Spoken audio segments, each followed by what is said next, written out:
प्रश्न 2, किसी वृत्त की एक जीवा वृत्त की त्रिज्या के बराबर है। जीवा द्वारा लघु चाप के किसी बिंदु पर अंतरित कोण ज्ञात कीजिए तथा दीर्घ चाप के किसी बिंदु पर भी अंतरित कोण ज्ञात कीजिए। ओके, तो हमें यहाँ पर आकृति खुद से बनानी है। इन्होंने कहा है किसी वृत्त की एक जीवा। अब जीवा है यहाँ पर ए बी, ये ए बी एक जीवा है। ओके, जो वृत्त की त्रिज्या के बराबर है। तो यहाँ ओ केंद्रित वृत्त में जीवा ए बी त्रिज्या ओ ए अथवा त्रिज्या ओ बी के समान है। अब त्रिभुज ओ ए बी में ओ ए बी, ओके, ये तीनों भुजाएं बराबर हैं।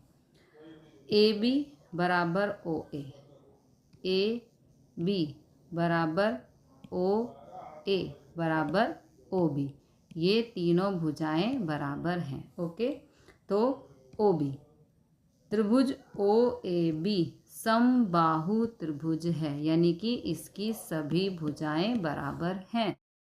समबाहु त्रिभुज के प्रत्येक कोण का माप 60 डिग्री होता है, यानी कि ये 60 और ये भी 60। तो कोण ए ओ बी हो गया 60 डिग्री, कोण ए ओ बी ये हो गया 60 डिग्री।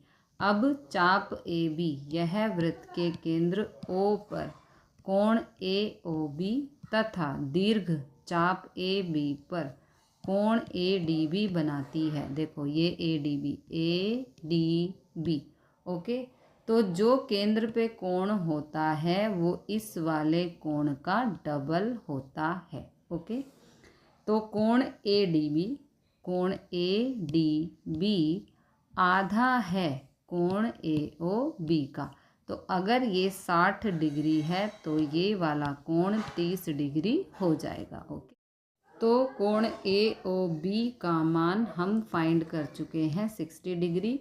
ए ओ बी की जगह हम पुट करेंगे 60 डिग्री। ओके, यहाँ पे 60 लिख दिया।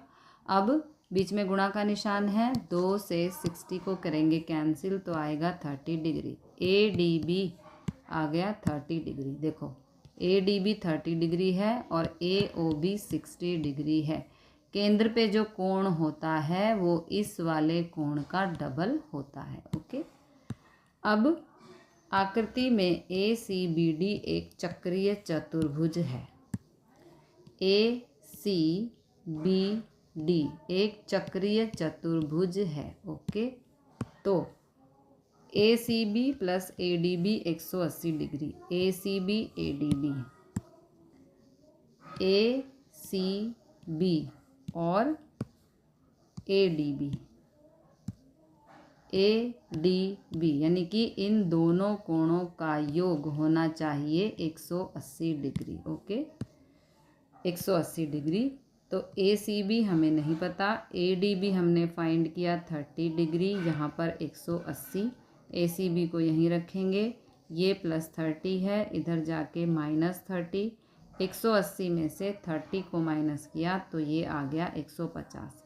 कोण ए सी बी आ गया 150 degree. This is the answer.